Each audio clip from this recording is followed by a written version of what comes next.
2026မှာထွက်ရှိလာတော့မဲ့နာမည်ကြီးရုပ်ရှင်ဇာတ်ကားအသစ်များ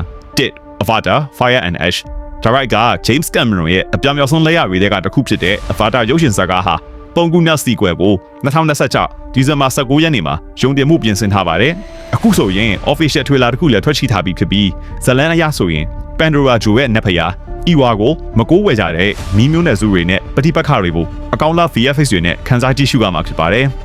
နှစ် Greenland to Migration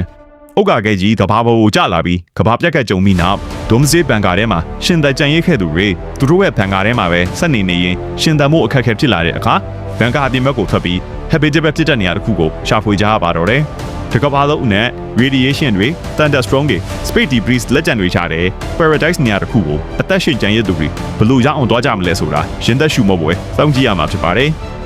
3 Supergirl Superman 2025တုန်းကလိုမျိုး drama ရော action ရောစုံအောင်ချပြပေးနိုင်ခဲ့တဲ့ဇာကားရဲ့နောက်ဆက်တွဲ Supergirl ကရောအရင်ဇာကားရဲ့ကိုဆက်ထိန်ထားနိုင်အောင်မလားဆိုတာစောင့်ကြည့်ရပါမယ် Superman လိုလူတိုင်းစီကကောက်ဝက်ကိုမြင်ပေးတတ်တဲ့ Savior မျိုးမဟုတ်ပဲအမှန်တရားကိုသာရှာဖွေခြင်းတဲ့သူမျိုးအနေနဲ့ဖန်တီးထားပါတယ်ပြောရရင်တော့သူ့ဝန်ဝဲ Superman လိုမျိုးတိတ်မနူးညံ့ပဲလိုအပ်ရင်လိုအပ်တယ်လို့သူ့ဆွမ်းအားကိုအသုံးချဖို့ဝန်မလေးတဲ့သူဖြစ်ပါတယ်2026ဇွန်လ26ရက်နေ့မှာဂျုံတင်ဖို့ခန့်မှန်းထားပါတယ်